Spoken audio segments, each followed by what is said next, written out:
Alrighty, and welcome back to drumroll, please. We missed the point. Alright, so I've actually got a tea today, guys. I'm so excited. I bought this. It's new.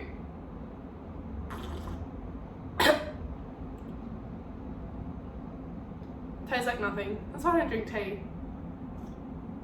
Although I'm trying not to drink coffee because I keep getting like heartburn, and I googled it and it was like, don't have coffee. So then I was like, fuck. So I didn't have coffee today. I had tea and I don't like it because it's bland. Anyway, let me get fucking comfy. We've got such an exciting topic today. Such an exciting one. We're going to be talking about, drum roll please. We're talking about these puppies today.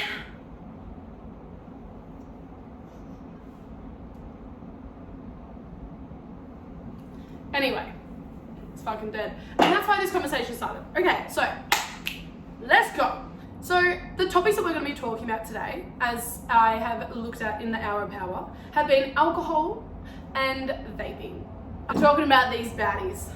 This and this, killing us all, even though I partake in both. So that's why we're going to be talking about it, because I don't know about you guys, but I have so many questions when it comes to like, why don't I remember anything when I drink? Why am I so addicted to vaping? Why can't I stop? You know, all these sorts of things. And like, let me preface, I'm trying to decrease the drinking. It's going actually quite well. It's going quite well. But the vaping, I haven't bought one in about a week, and that one's dead. And it's getting easier. It's getting easier. But we're gonna go into all of that. So to start off, I just went for a walk and I was like, oh, I'll go for a little walk, I'll clear my head, I'll kind of like have a chat to myself about what I'm going to talk about so that it flows a little bit. And I kid you not, like anyone that knows me knows that I just get myself into the most random situations all of the time. But basically, I'm walking back like along the beach and I see this dog and it's so cute. It's like a little Kelpie. I'm like, oh my God, so cute. I'm like, can I pet your dog? Anyway, go to pat him and he goes, oh yes, his name's Spirit. I'm a shaman, like just straight off the bat. And I was like, oh, sick, here we go. Like, I was like, oh yeah, cool. Like, what does that sort of mean? And what does that sort of mean? And he said, oh, you know, Spirit, she's attracted to energy. So she'll just go towards people that like she wants to. And I was like, okay, cool. Like, the dog wants what it wants. Anyway, we just had like a lovely chat actually about him being a shaman, what that sort of involves, the training he's done. And look, it was honestly really cool. I'm just glad that the dog came to me. Like, I feel kind of special. I don't know what that means. I did Google it. What happens when a shaman comes to you? And it didn't give me many answers. So I don't know. But that was my morning. I got, oh my God, I almost said I got hit on by a shaman. I did not. I had a conversation with a shaman. So the good energy's here, guys. We're healing and let's fucking go. I hope you guys are really well. Actually, I don't even know if I said that. But yeah, I hope everyone that's listening, because there's so many of us, I hope everyone's feeling fabulous and excited. Oh my God, it's Friday. Hope everyone's excited for the weekend. Gonna get lit. Actually, no. No, we're not. We're gonna be conscious when we're drinking because of everything I'm gonna tell you all. So, yeah, I mean, I've actually got a lunch this afternoon, which I'm very excited about. It's at Tommy's, if anyone's in Burleigh, or like Gold Coast. Oh my God, I haven't been there yet. It's like Italian and pizza and pasta. I'm so excited. And then we've got a bit of a ravey-davey doof-doof thing tonight, which will be fabulous. I think it's all black fetish costumes is the attire, the dress code. But I have nothing to wear, so I'm not really sure what I'm going to wear for that. But that's all right. We'll work something out. Quick sip of my tea before I give you the tea. All right, so let's get into it. Our first Hour of Power is alcohol. Actually, no, I lied. Sorry guys, what we're actually going to talk about first is dopamine, because we're doing vaping and alcohol today, right?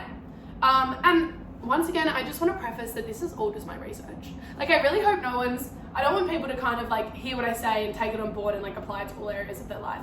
The whole point of this podcast is honestly just like give you a new perspective and like think about things in a way that maybe you haven't thought about them before. Because at the end of the day, if you want to grow in life, ultimately you have to change your behavior, you have to change your thoughts, you have to change the way that you are right now. And yes, I am sort of quoting this book, but at the end of the day, like, you have to be open to new possibilities. Otherwise, you're just going to stay in the same cycle over and over and over and over again. And so the point of this podcast is just to bring to you some new ways of thinking and just get you sort of not questioning your beliefs, but just like having an open mind to new situations, okay? We don't want closed-minded people. If you're closed-minded, fuck off. All right, so I'm glad I put that little disclaimer in there. So yeah, just to clarify, I'm not a fucking, I'm not a doctor. I'm at uni, that's about it.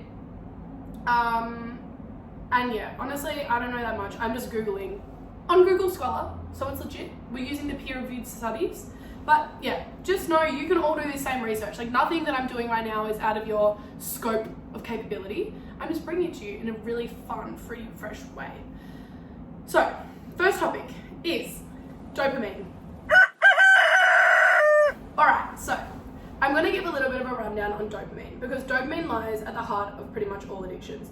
And it's just going to help sort of give a bit of an understanding about like what's going on in the brain when we are having alcohol or vaping specifically for these topics, but also just in general. So pretty much, dopamine is a neuromodulator, which is actually different to a neurotransmitter, but for the sake of this episode, I'm just going to call it a neurotransmitter because my brain will say that automatically. But pretty much it's responsible for like drive and pursuit, like the pursuit of pleasure. It's kind of like the motivation to get a reward, right? It's not actually the reward itself. So dopamine is released in anticipation of a reward. Basically, like the amount of dopamine that is going to be released in anticipation of a reward is going to be dependent on how much of a reward you perceived it to be in the past. So let's say you were back in the day and you're foraging for berries and you're absolutely starving and you find this tree and it's got all these delicious berries and you're like, oh my god, this is so good, all this dopamine is being released in your brain, right?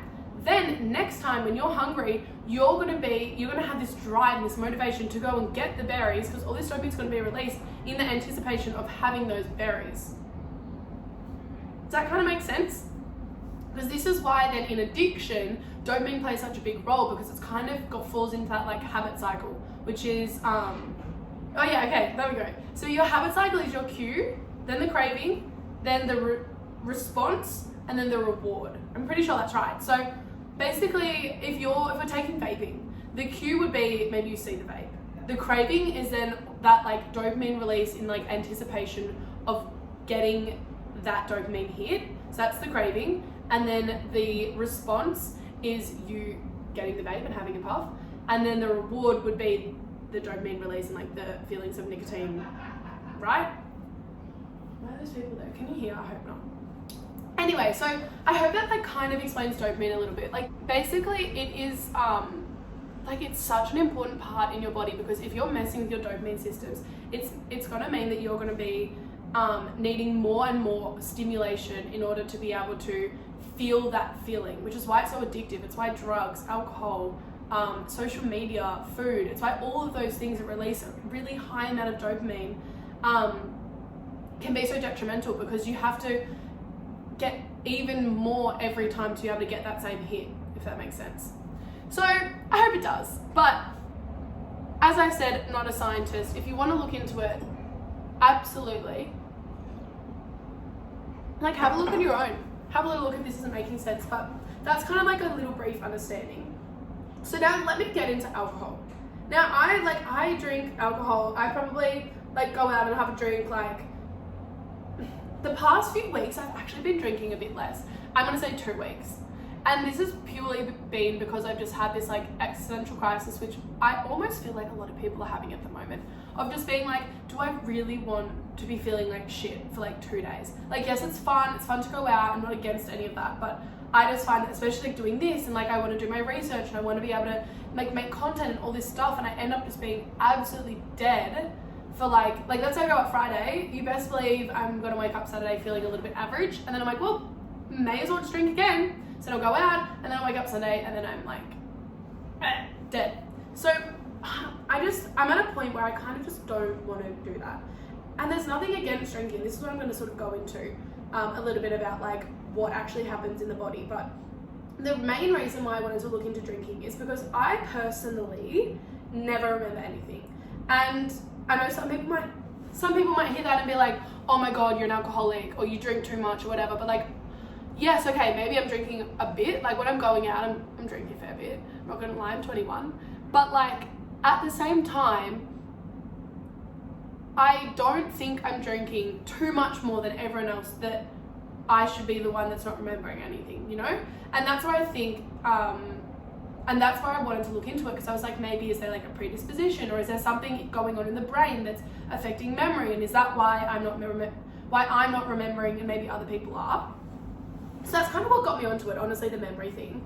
But upon looking, there is so much going on with alcohol. Like I had no idea. And I know that you're kind of told like alcohol's bad, it like fucks with your brain, blah, blah, blah, it's a poison. But let me kind of get into it a little bit. So basically, once you have alcohol, I'm not going to talk about the whole process in the stomach and the liver and everything. I'm just going to go focus on the brain.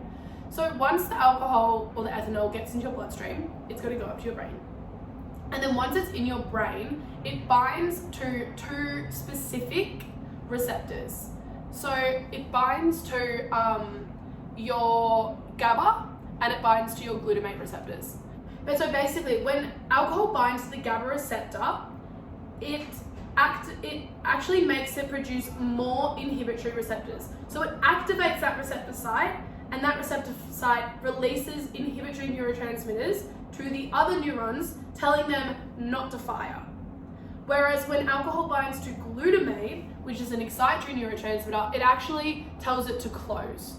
I'm not going to go into like the science of it, but like basically it binds to the glutamate receptor and it tells it not to go. And the glutamate is an excitatory neurotransmitter that tells the neurons to fire. If glutamate isn't being released, then the neurons aren't really being told to fire, so there's less activity in the brain. So let me give you a little bit of an example, because I know that is fucking confusing, but this actually helped me like understand it. Let's say we're back in the day, we're 11 years old and we're at Little Lass and we're doing the relay, the 4x100 meter relay, okay? The first runner is running to me. So I'm past a GABA baton, okay? I'm not moving because GABA is inhibitory, right? And alcohol increases the amount of GABA. So it increases the amount of batons that are being passed that are inhibitory. So no one's moving.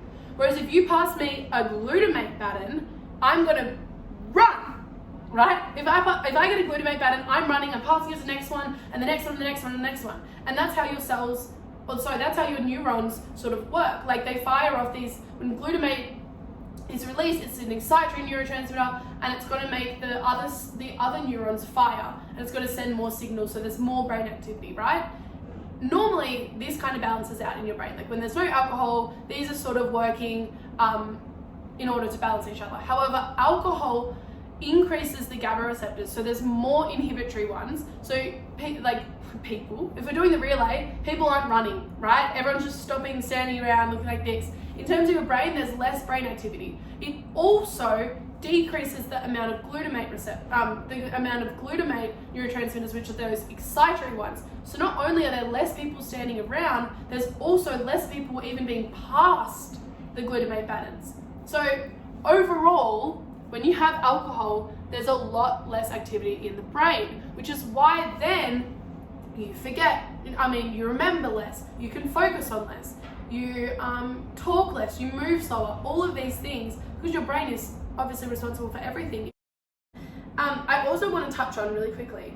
So in terms of the last episode we did, and we talked about creativity and gratitude and how the prefrontal cortex is involved in those processes. Now just a little refresher, if you haven't listened to that, give it a listen, but I'll give you a little refresh. And I actually can add to it. So I heard this new way of explaining the prefrontal cortex actually yesterday. And it was pretty much saying that area of your brain is responsible for telling the other areas of your brain to shh. And what they meant by that, and it actually makes a lot of sense when you think about it. Like your prefrontal cortex is basically responsible for orchestrating between like your thoughts and the actions that you actually need to take. So as I said in the last episode, your prefrontal cortex can give meaning and can give context. it has the ability to differentiate between different thoughts. And so then you can take action that's going to actually, that's going to be the most beneficial. So let's say you're in a social setting. Normally, if you haven't had alcohol, you're going to be maybe a little bit more reserved, you're might potentially more anxious, but you're just going to be thinking through your actions a little bit more, and that's your prefrontal cortex. Not only gives meaning and context to situations, but it also determines between good and bad thought. It's very much involved in sort of making predictions and like suppressing conflicting thoughts and suppressing urges that aren't going to be beneficial.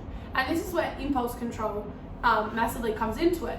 So when you drink alcohol, as I said before, with the increase in the GABA, so the increase in the inhibitory neurotransmitters, there's a lot less activity going on in the brain. And for that reason, your prefrontal cortex is a lot less active, meaning that your impulse control and your inhibitions pretty much disappear. And this is why when you first start drinking, you're like, yeah, woohoo, you get a bit free, you start talking a bit more, you get that confidence boost, you might become a bit more of an extrovert. That's all because your inhibition's lower. And it's sort of that prefrontal cortex not shutting down, but just decreasing in activity. And because its main role is to sort of organize your thought and to sort of like guide you to what's right or wrong, when that goes, you're going to just be saying more stupid shit or doing things that maybe you wouldn't do normally, which can be fun to an extent. So far, we've got that the prefrontal cortex kind of is working slower because of the inhibitory neurons, the GABA being increased and the glutamate being decreased from the alcohol. So the other thing that now I want to touch on is dopamine and alcohol. So interestingly, in terms of dopamine, when you first start drinking, there's actually a period of time where your dopamine and your glutamate actually does increase, okay? So the first couple drinks, especially if they're quite fast, you're gonna get a rapid influx of dopamine. And that kind of gives you that boost as well. And you're like, woohoo, let's go. Except the issue is that that plummets quite quickly. And once that goes, that's when then the intoxication comes up. And that's when normally people, after about 2 to 3 drinks, actually tend to get a bit drowsy and kind of potentially like, oh no, like I'm done, all is good, they might go home or whatever. Now, the people, and this is what I found really interesting, is that there's actually people, me included, there's 2 types of people.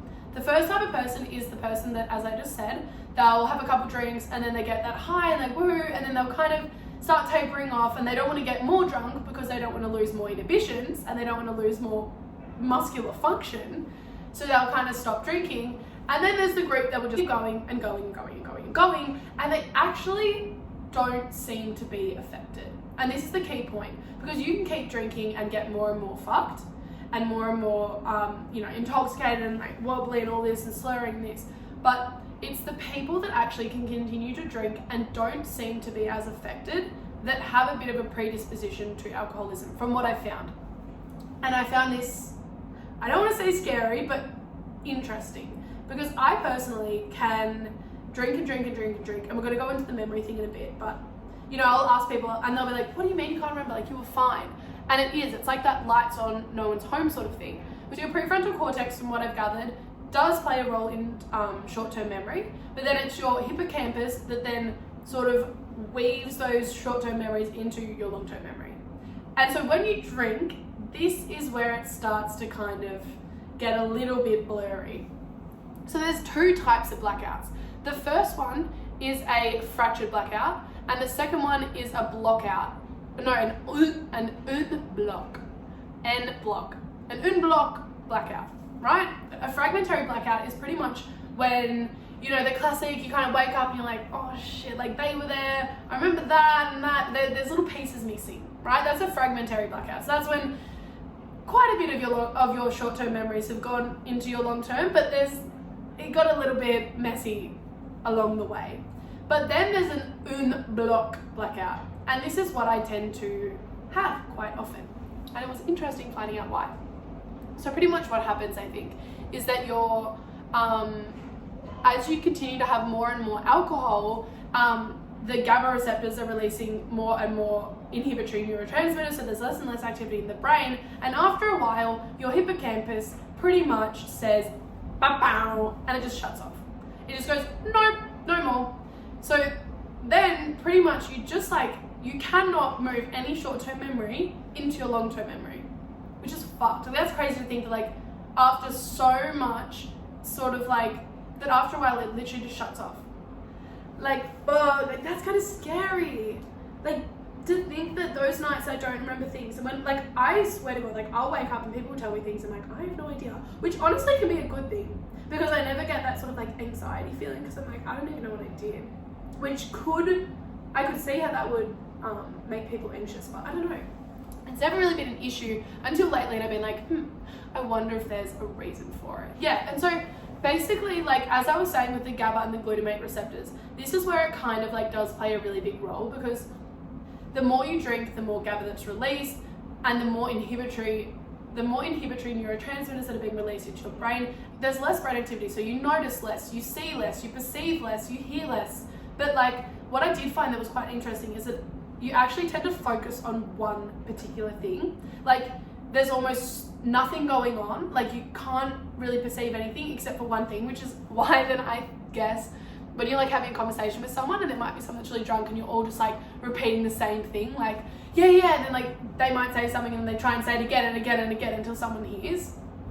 I don't know, I'm actually going to go into that a little bit later, but yeah, it's just like fascinating to think that when you drink, the alcohol's binding to receptors that are actually slowing down your brain. Like, it's crazy. And I'm pretty sure I've read as well, it can take up to 2 to 6 months before your brain actually rewires back to sort of the state it was before after drinking. Basically, bottom line is, the more you drink, the more you're going to need the next day. And I feel like that's pretty common sense. But in terms of memory, it is quite scary to think that, to think that it literally shuts off your hippocampus. Like, you literally can't form long-term memories. That's insane. And the other thing that I want to go into is like recovery and sort of like food and that sort of thing. So, because when you grow up, like, you know, everyone talks about how, oh, you know, you should have food before you go out, or like, especially when we were younger, I remember we'd be like, no, I'm not going to eat, like, eating's cheating. And I kind of was wondering like whether it actually makes a difference. And upon my research, I did find that if you eat something before going out, before having a drink, and it's in your stomach, it is going to slow the release of alcohol or ethanol, whatever you want to call it, into the brain, which is great to know. However, if you get home and you've been drinking and then you have food, it actually doesn't make a difference, which I also find interesting. Because the amount of times that, you know, you'll be out and then like go back and you get some chips, like whatever, some pizza, and you're kind of like, yeah, it'll like fix my hangover in the morning. No. According to what I've found, like, it actually doesn't do anything. So if you eat after you've been drinking, the alcohol's already in your blood. So it's not actually going to help decrease the amount of alcohol in you, which is kind of crazy. But the other thing that I found with that, and I just want to briefly touch on, is that when your body is processing alcohol, it actually puts everything else on the back burner. So it will not break down any other food. That includes like carbs, proteins, fats, especially fats is what I found, that it completely just stops. Like, your body fully, it acts as if the alcohol is a poison, which effectively it kind of is, or a toxin, and it just goes 100% break down the alcohol. So until the alcohol's out of your system, you actually do not break down any other sort of like molecules. Molecules is so not the right word, but we're going to use it for now because I can't think of the other word. But the other stuff goes into storage. And now I don't want to make you think that, oh my God, I can't eat anything then, like it's going to go into storage, it's going to make me fat. Like, that's not the case. The point of it is that, like, if you are drinking, it's probably not the best idea to come home and have like a massive, like, you know, a massive amount of food, because your body's still, especially if you're going straight to sleep, because your body's probably still trying to break down the alcohol, so it's going to put that food just pretty much in storage. Not actually, but you get the point. And then the other thing is sleep. Your sleep is completely fucked. That's actually bottom line. Like, even after one drink, the research shows that like your REM sleep, so like your recovery sleep, the sleep that you need to actually like, is going to help your body recover and rejuvenate is a good word. It pretty much doesn't exist. From what I've gathered, sleep is pretty much, when you sleep after you drink, it's more of like an anesthesia, like you've been anesthetized, than you've actually gotten sleep, which is quite interesting. So that's a good thing to also keep in mind is that not only are you going to wake up with a hangover, you're also going to be tired, so your body's not going to be recovered. And it's just overall a bit of a shit show when you think about it like this.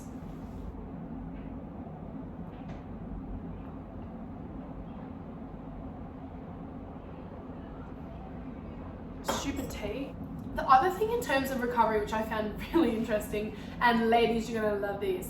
So there was two things I want to talk about. The first study was alcohol impairs protein synthesis, which we can probably assume, but it showed that when you had 8 standard drinks post-workout or post-exercise, your protein synthesis decreased, or muscular protein synthesis decreased by 37%.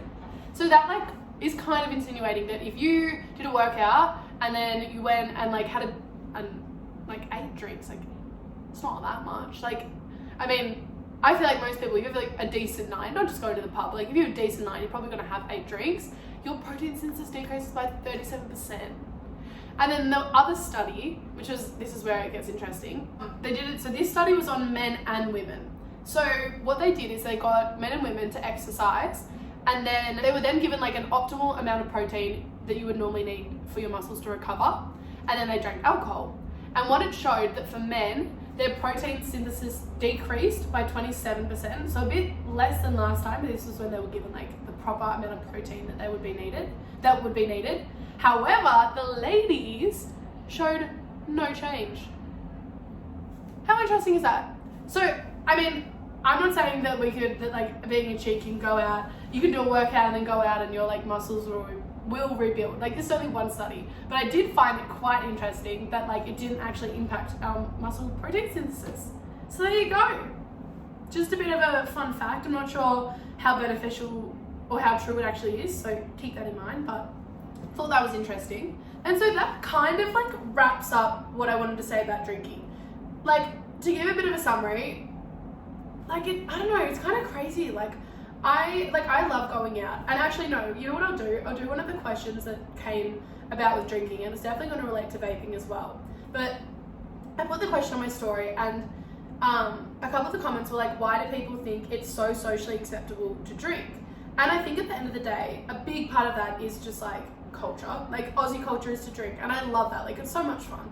But I think the difficult thing with drinking is that it does really impact you as a person. So like if you're drunk, as I said before, your inhibitions are lowered, you're more confident, you're more bubbly, but you're also like, you're almost a different person. So if I was to say, okay, I'm just like not gonna drink and I'm gonna continue to go out with my mates and I'm not gonna drink, it can be quite difficult because the things they're saying, the way they're acting is different to how they might normally act in a day-to-day sense. And so being out with people that are drinking can be really difficult if you're not drinking. And I think that's why why it can be so difficult to just stop drinking. You kind of do have to distance yourself from the people drinking, because it is hard to be around people drinking and not drink, purely because of just like the brain changes. Like you're a different person to a degree.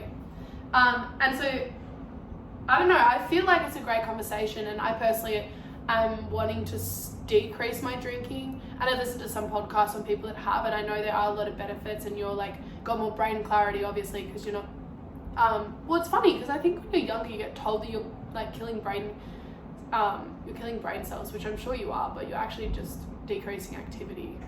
Like decreasing activity is the main one.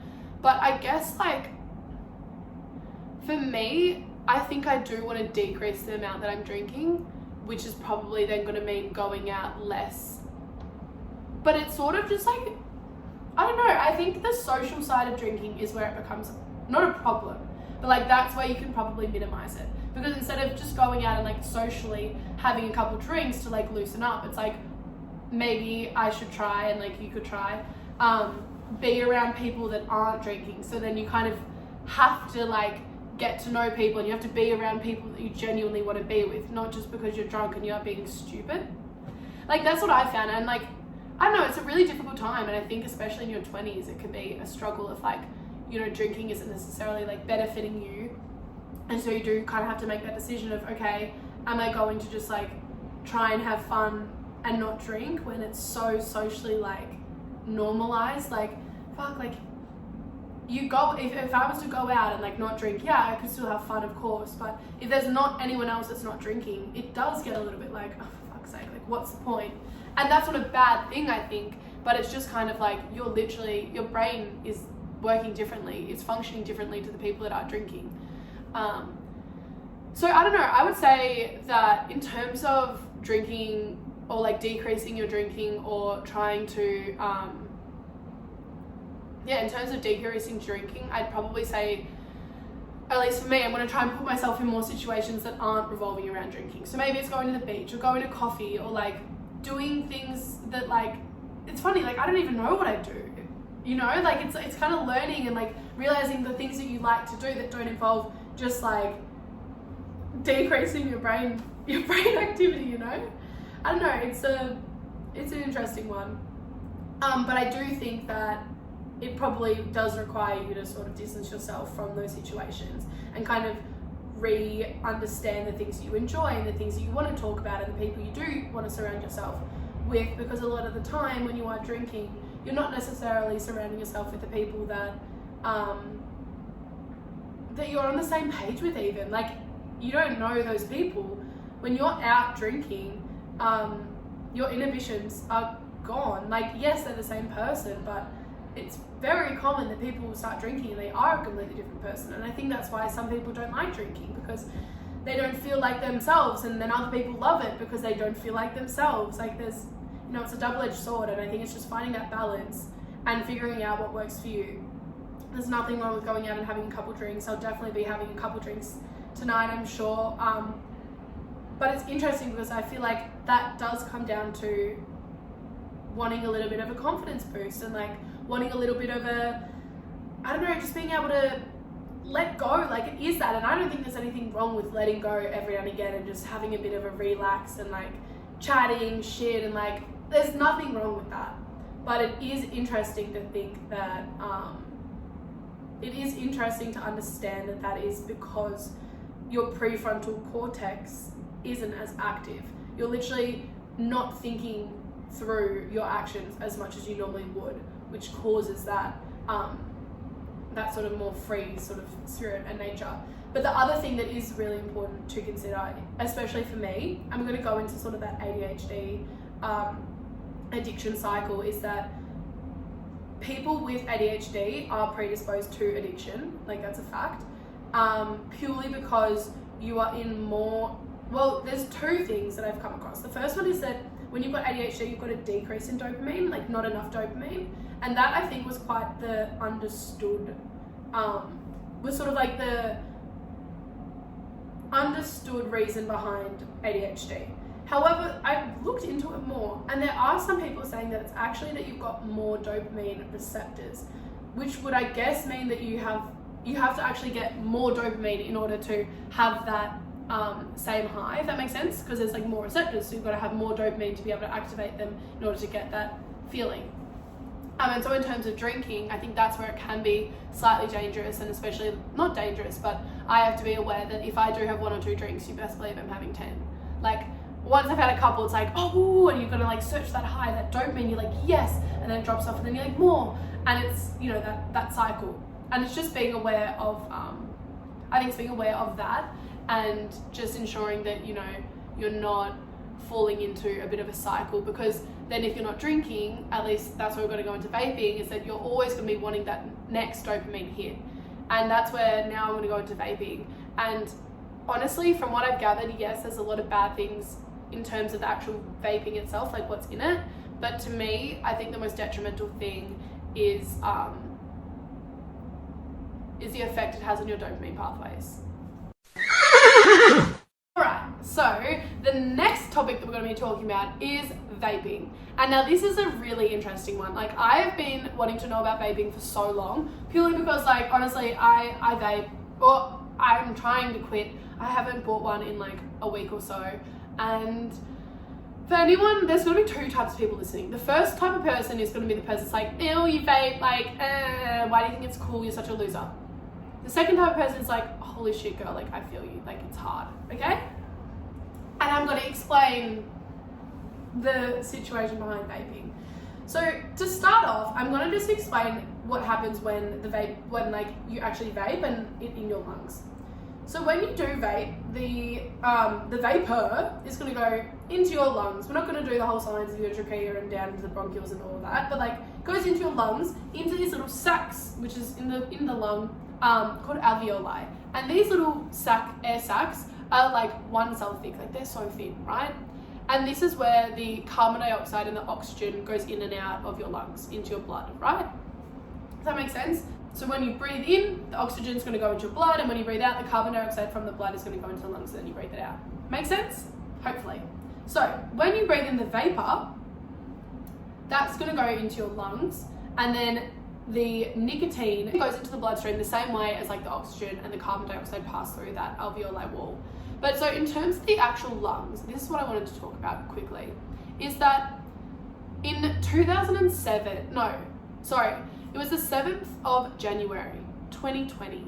There was about 2,500 hospitalizations from vaping.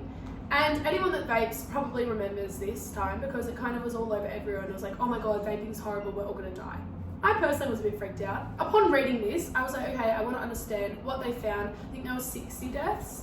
And this was just on January the 7th. Sorry, up until January 7th, there was 2,500 and then there was 60 deaths, which is obviously horrible.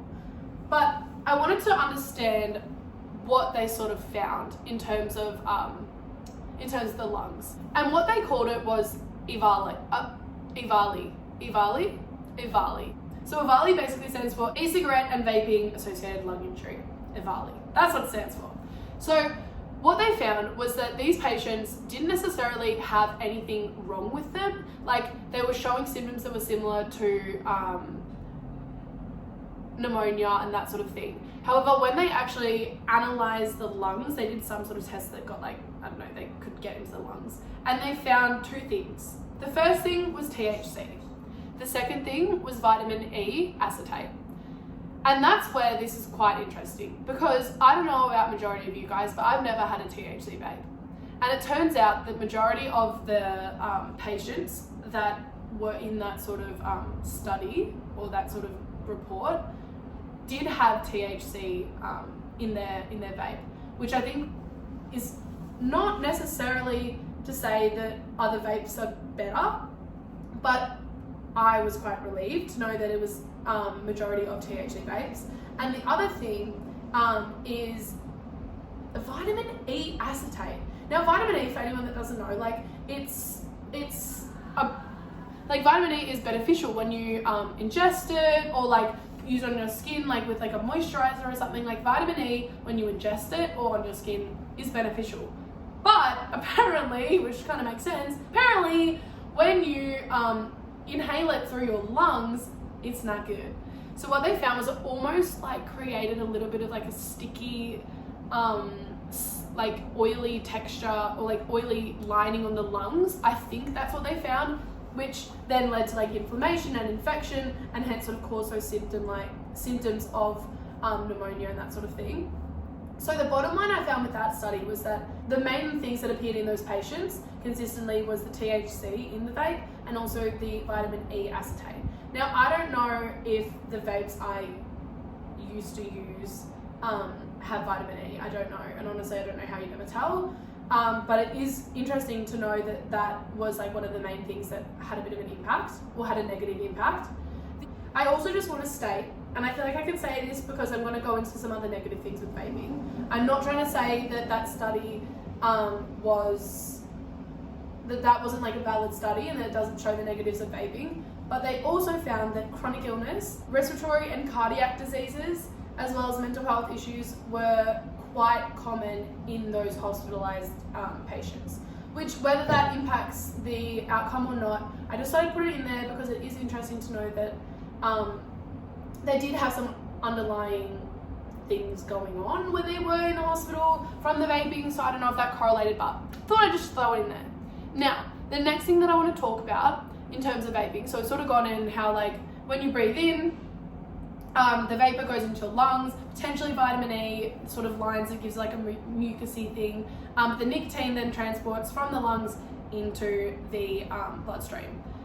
I do also just want to say that we don't know what's in the vapes. Like, people aren't even drinking water from plastic bottles anymore, right? Like, people are worried about plastic particles. I don't think anything in the vape is going to be good. Like, let's be real. Let's be completely real. Yes, okay, maybe we're not going to die from the vapor, but we also could. Like, there's no research that's actually been done, or they're still researching on like we've got no idea of the long-term causes of vaping at the end of the day. Like, it took so many years before they ever knew anything about the risks of smoking cigarettes. So for all we know, we all are going to die. There's no actual stuff that's been found other than the THC and the vitamin E. But like, realistically, there's not anything that's going to be good in here. Like, as I said, people aren't using plastic because they're scared of. People aren't using plastic containers because of little plastic particles. This is fucked. This has got like, I read that they have like lead and all these like metals in there and all this shit. So look, I don't think it's good, right? But the main issue that I'm now going to talk about is nicotine and the effect that this has on your dopamine system. So when nicotine reaches the brain, it binds to the same receptor site. I'm not going to give the name of the receptor site because it's long and I can't remember it. But it binds to the same receptor that acetylcholine binds to. Now, acetylcholine is a neurotransmitter, I believe. Yeah, I think acetylcholine is a neurotransmitter, but basically it's responsible for focus, attention, and arousal. So when I read this, I was like, hold on. If nicotine binds to that, does that mean that you're going to have increased arousal and increased attention? And I actually was correct in this assumption. So what I found is that when nicotine's in the brain, it affects it in 4 different ways. Look, I'm saying this in very basic terms. So if anyone actually like knows science and stuff, please don't come at me and say I'm saying the wrong terms. Like, I'm doing it from basic level. So basically, there are 4 different ways that nicotine affects the brain. The first one, nicotine affects the brain. The first one is that it affects your dopamine pathways. The second one is that it increases your focus. It increases your focus and attention. The third one is that it increases your arousal. And the fourth one is that it suppresses your appetite. So I want to sort of go into them. So the first one is that when nicotine binds to the brain, it releases dopamine, which we all know, which is why when you have a puff of your vape, you feel the head rush and you feel good, and then it kind of wears off and then you need another puff. And this is where the issue arises, because the more and more you have it, the more your neurons actually start to produce more receptor sites. So you have to get more of like a rush. You have to get more stimulation before you can actually get that same high. So the more times you vape, the more often you vape, you actually develop more receptor sites for the nicotine. So therefore, it's going to need more nicotine to activate them all in order to get that same high, which is why it becomes so addictive and like also so hard to stop, because then like just a little bit of dopamine release isn't going to activate them all, and so then you're going to like crave it even more. That's where, in terms of dopamine, like nicotine is so powerful, because it causes you to create more receptor sites and need more and more dopamine to be able to get that same hit. The second way, which I found really interesting, so because nicotine binds the same receptors as acetylcholine, it acts in the same way. So you actually do, to a degree, get more focus, because acetylcholine is responsible for, as I said, focus, attention, and arousal. So when your brain thinks that there's more acetylcholine, you actually get, on a lowish level, you get more focus, more attention, and more arousal, which is, I don't know, I found that really interesting. And that's not to say that we should be going out and buying nicotine patches, but it's just an interesting point that nicotine in some cases can actually increase your focus and attention and your arousal. So that's also what I wanted to say. So when I was talking about alcohol, I talked about GABA, and alcohol interacts with the GABA receptor, causing inhibitory neurotransmitters to be fired, which kind of like decreases the brain activity. The difference is that nicotine actually binds to the GABA receptor, or affects the GABA receptor and causes it to stop firing. So therefore, there's actually more excitatory neurotransmitters firing. So the baton is a glutamate one basically, and the runners are running more. So you're more high, you get that more of that like euphoric feeling. That's why like that is why nicotine is so hard to quit, because it is allowing your brain to fire more of that excitatory neurotransmitter. Like, you're getting so much dopamine that it's like, it's so addictive. And that kind of like comes back to that habit loop that I was talking about, like the cue, craving, response, reward. So the cue being, you know, as we said, the vape, and then wanting the vape, and then all that sort of thing. Yeah, and so in terms of arousal, so this was the third pathway, which was also quite interesting, is that like your brain, so those receptors that the nicotine binds to actually put your body in a state of like arousal. So your heart rate increases, your blood pressure increases, and you're almost in this state ready to like go. Therefore, like, nicotine can actually help cognitive focus. However, like, yeah, so acetylcholine also is linked to like muscle relaxing. So we don't want to have, so our like performance in like activity is not gonna be good. Oh my God, I just had like a really funny thought. You know how people say that nicotine makes you shit? I wonder if that's why, because it like relaxes your muscles and so you're like shit. Might have just cracked the code. I don't know. And now the last sort of thing that I wanted to touch on in terms of vaping is like why it's potentially so bad, which is kind of going to be just more of like a conversation that we're going to have about it. Like, how many times are you on the bus, or like you're walking and you see like young kids like vaping and all of that stuff? And there was even a question that came up on I did like on the post that I was talking about before, and I got the questions about alcohol. One of the questions about vaping was like, why do people do it? Like, why do people think it's socially acceptable? And I found this really interesting. I think the wording was actually, why is vaping a trend? And this is a really interesting conversation, and I think it's quite easy to say, to jump to the conclusion of, oh, why didn't you just stop vaping? Why didn't you just do this or that? And it's like, the effect that nicotine has on your brain in terms of addiction is insane.